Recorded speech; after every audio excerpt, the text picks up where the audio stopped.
Hola pequeños Spy, bienvenidos a un nuevo vídeo de vuestro amigo vecino Spider Culé, el superhéroe del Barça que no sirve absolutamente para nada. Bueno, vamos a estar hablando de una parte de la rueda de prensa de Hansi Flick, antes del partido contra Osasuna, que es un partido que el Barça juega fuera de casa y que de ganarlo se convertiría en el partido número 8 de 8. Recordar que habrá directo en el canal del Spider para retransmitir ese partido, así que no os lo perdáis porque estaré con Venom retransmitiendo el partido contra Osasuna en el estadio de Osasuna y os espero en el directo. Y si no venís es porque no queréis, porque las puertas de mi casa están abiertas a todo el mundo. Bueno, vamos a hablar de Hansi Flick porque, repito, ha hecho una rueda de prensa que la voy a desgranar en varios vídeos porque hay algunos temas que creo que hay que tocarlos individualmente por el hecho de que tocan una parte fundamental de lo que ha venido siendo un discurso y relato que me parece muy chungo por parte de Xavi Hernández. Y ya sé, me dirás, Spider, deja en paz a Xavi Hernández. No, si yo a Xavi Hernández, ahora mismo, pensar que la figura de Xavi Hernández como persona ya no es relevante, en el sentido estrictamente de lo que está sucediendo hoy en el equipo. ¿Es relevante su legado o es relevante lo que hizo para entender qué hizo bien, entender qué hizo mal y lo que hizo mal, intentar poner los mecanismos para que esas acciones de hacerlo mal no vuelvan a suceder?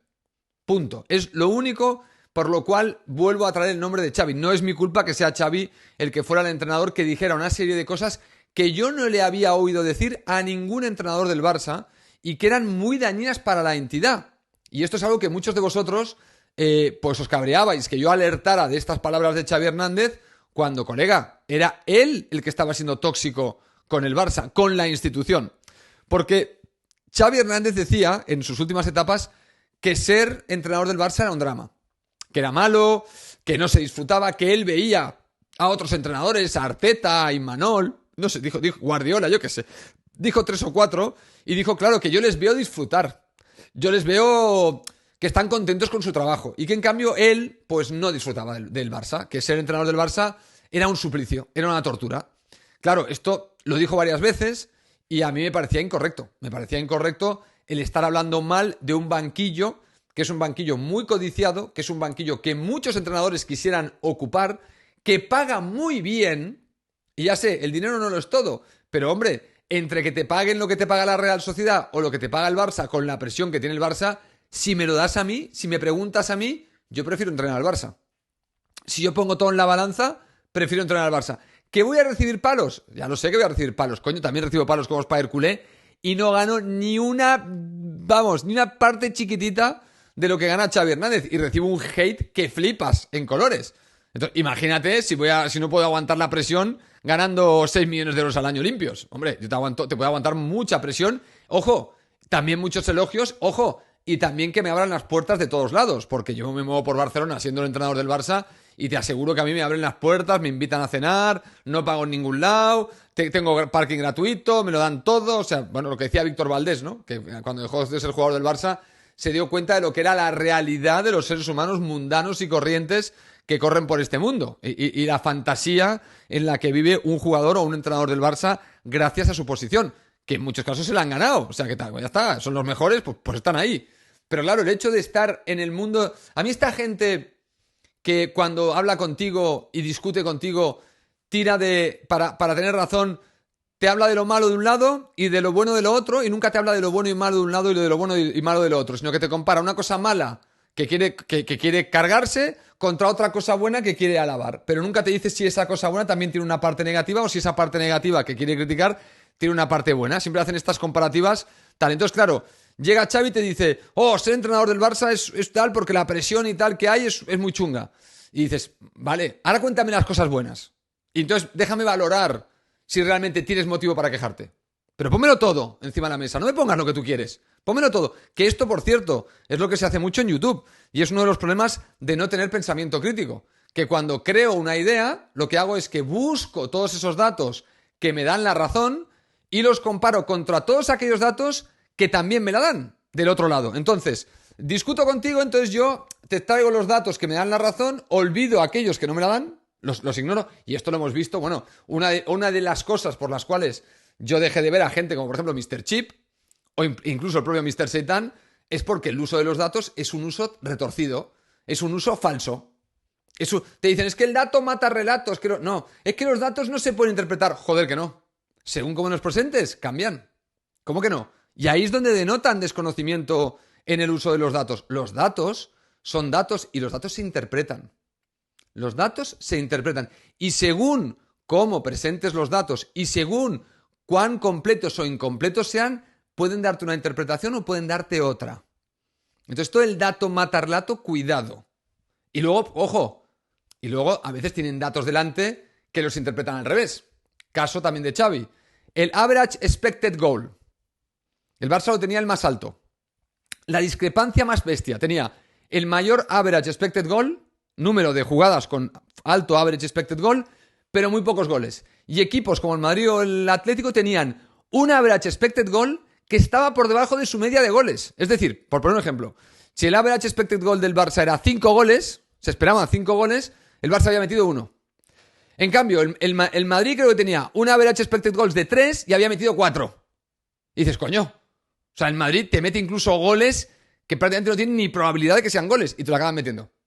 Y entonces, para Xavi era, ¿veis? Somos los mejores porque tenemos el mejor average expected goals. Y dices, no eres el mejor porque te estás dejando el dato actual, the actual data, de datos, los datos que dicen cuántos goles has marcado. Compáralo con tu average expected goal y ¿sabes lo que ves?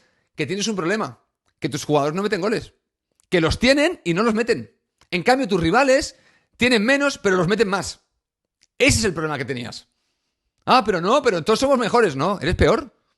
Eres mucho menos eficiente en tu consecución de goles versus las opciones que tienes de marcarlos. Mucho más ineficiente. De hecho, eres de los pocos que tiene un average expected goals tan disparado y que ha metido tan pocos goles. De hecho, era el único. Entonces, claro, ahí está un poco el problema. Con Xavi teníamos este problema de los relatos tergiversados. Y esto de que el Barça, ser entrenador del Barça, era un suplicio, a mí me tocaba mucho las pelotas. Bueno, pues hoy en rueda de prensa Hansi Flick ha dicho que ser entrenador del Barça es muy bueno, porque tiene jugadores de calidad y, coño, se presenta como que el banquillo del Barça es un banquillo cojonudo. Que entrenar al Barça es cojonudo. Por los recursos que tiene, por la cantera, por... ¡Cojonudo! Claro, tío. Dices, hostia, ¿qué prefieres tú? ¿Un entrenador que esté todo el día rabiando de lo chungo que es ser entrenador del Barça para que sientas pena por él? ¿O de un entrenador que le ves alegre de ser entrenador del Barça, agradecido de ser entrenador del Barça, que se siente un privilegiado de ser entrenador del Barça? ¿Cuál de los dos crees que va a rendir mejor? ¿Cuál? ¿Un tío que se queja todo el día o un tío que está encantado de estar donde está? ¿Cuál de los dos crees que va a rendir mejor? Creo que la respuesta es obvia, ¿no? Creo que no hay mucha argumentación aquí. Bueno, luego normal que si tu entrenador, para él ser entrenador del Barça es un suplicio, lo normal que el juego del equipo sea un suplicio. Y que si el entrenador sea un tío que está encantado de ser entrenador del Barça, su equipo sea un equipo alegre. ¿Qué es lo que estamos viendo? Porque es lógico. Es lógico. A disgusto, ¿quién trabaja bien a disgusto? ¿Quién rinde su máximo cuando está a disgusto? Nadie. Y Xavi nos declaró varias veces que estaba muy a disgusto estando en el Barça. Sobre la última temporada, no tanto las dos anteriores. Pero la última temporada, coño, desde diciembre, ¿eh? Desde diciembre. Diciembre, enero. Que ya estaba como quemado y desquiciado de ser entrenador del Barça. Bueno, pues Hansi Flick no sé cuánto le durará la alegría. Veremos a ver, pero la realidad es que nuevamente estamos ante un cambio de discurso que es muy importante y que es un relato que ya que Laporta y el Barça quieren vivir de relatos, oye, que instruyan a los entrenadores a sentirse agradecidos de estar en el Barça. Que no pueden venir, fichar por el Barça y al tercer día estar cagándose de ser entrenador del Barça como si fuera una tortura que les han impuesto, como si fuéramos un estado totalitario que los ha colocado ahí para hacer algo que ellos no querían hacer. Que coño, que son ellos los que también aceptan venir al Barça. Que si tú crees que tal, dimite, pírate, no sigas, no fiches por el Barça. Y más un tío como Xavi que conoce el entorno del Barça, que conoce, que ha estado en este vestuario, que ha visto a los entrenadores. Claro, era muy raro esto de Xavi. Bueno, pues Hansi Flick es el otro lado de la moneda. Hansi Flick considera que ser entrenador del Barça es cojonudo. Si esto a ti no te llama un poco la atención, a mí me la llama y mucho. Porque entiendo que un tío feliz en su trabajo va a rendir mucho mejor que un tío que no es feliz. Y bueno, ahí estamos viendo el rendimiento del Barça de Xavi y su fútbol y el rendimiento del Barça de Hansi Flick, claro. Un tío que llega alegre a trabajar, que está motivado para explicar su modelo a los jugadores, que está encima, que tiene ganas, que se notan esas ganas, que llega contento, que no va todo contraído y todo como contrariado, como, hostia, tengo que entrar en este vestuario de locos, ¿sabes? No, claro, es que esa es la gran diferencia entre tener un entrenador preparado y otro que quizá no lo estaba. Es que quizá hay que asumir que quizá pasar de Qatar al Barça no fue la mejor idea. Ah, por cierto, algo que alertamos en este canal, ¿eh?